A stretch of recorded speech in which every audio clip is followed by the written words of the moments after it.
confirmation, 1 minute, morning business. Without objection. Too often Americans are cynical about our political system when all they see is legislative gridlock. Yet Iowans were capable to set themselves apart, working together on law enforcement reforms in the wake of George Floyd's murder. Every step of the way, the Iowa process was fueled with input from the grassroots, including those who demonstrated peacefully. The Republican-led State House and Senate partnered with Democrats to unanimously pass reforms in our state, and some of them historic reforms. Governor Reynolds signed House File 2647 to bring additional accountability to Iowa's law enforcement officers. These are some of the things that they did. Creating stronger restrictions on the use of chokeholds by law enforcement officers.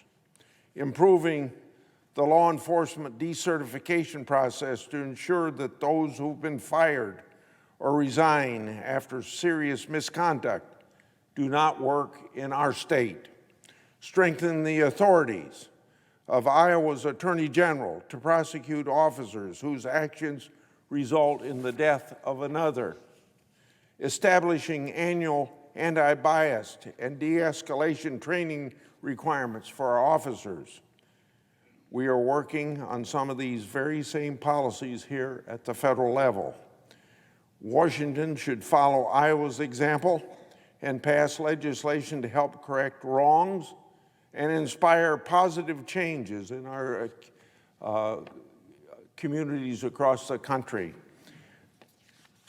Senator Lindsey Graham will be leading hearings today on this issue before the Judiciary Committee. Hopefully we can act. I yield the floor. Madam President. Majority Leader. This week, like most weeks for a month and a half now, has brought a study in contrast to the United States Capitol. Over in the Democratic-led House of Representatives, the lights are off. The doors are locked. There's nobody home.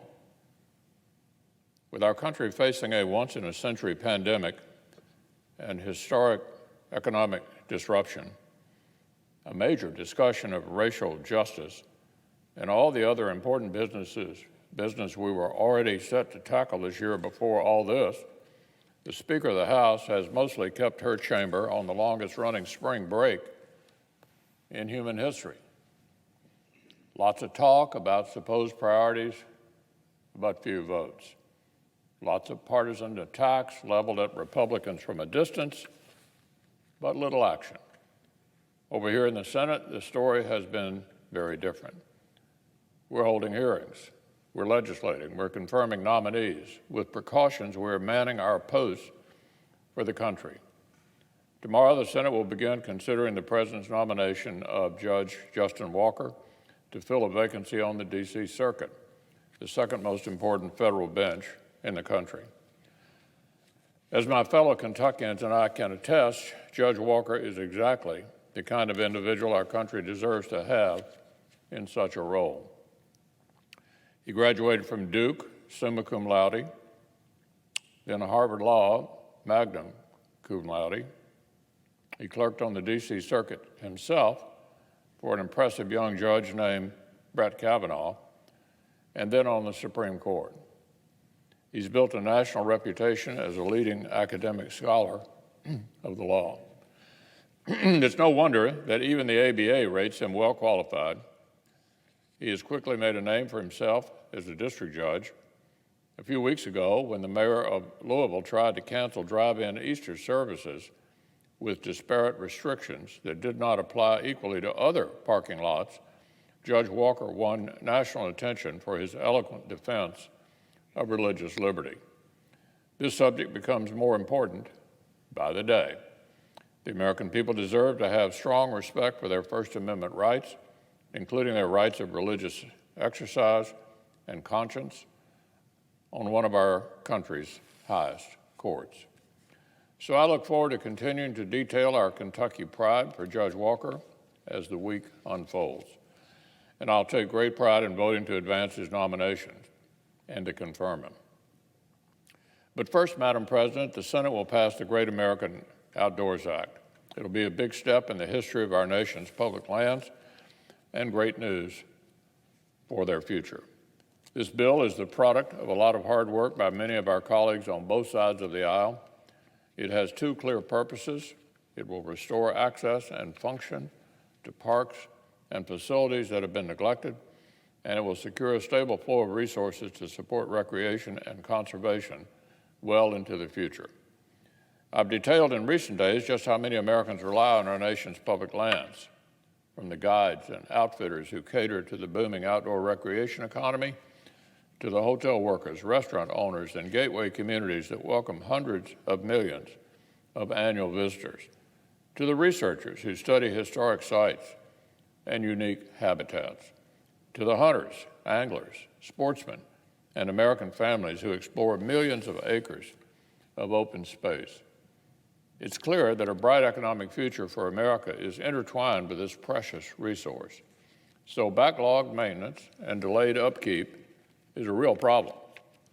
Too often, tough budgetary choices have left important facilities worn down and national treasures inaccessible. I'm proud that this legislation before us will tackle these critical missions. But Madam President, you certainly don't have to take my word for it.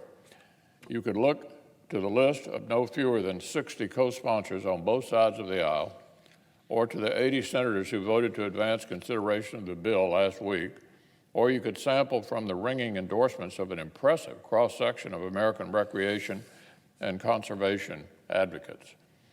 Take, for example, the letter the Democratic leader and I received from the last 6 former secretaries of the Interior, men and women who served under presidents of both parties. They came together to tell us, quote, "The Great American Outdoors Act will help ensure a better, brighter future for nature and for all of us." Hundreds of advocacy organizations from the Sierra Club to the American Sports Fishing Association also approved. They say the bill will ensure that our parks and other public lands continue to preserve our nation's heritage and recreation opportunities, and that local communities and economies will continue to flourish. Though it's not often that we're presented with the opportunity to take overwhelming bipartisan action that will affect a monumental part of American life for so many years to come. And the opportunity in front of us this week comes thanks to the dedicated work of several of our colleagues. In particular, I'd like to thank Senator Daines and Senator Gardner once again for their extraordinary leadership. I look forward to seeing their efforts across the finish line, and I urge all members to join me in supporting this bill and securing our natural wonders for generations of Americans yet to come.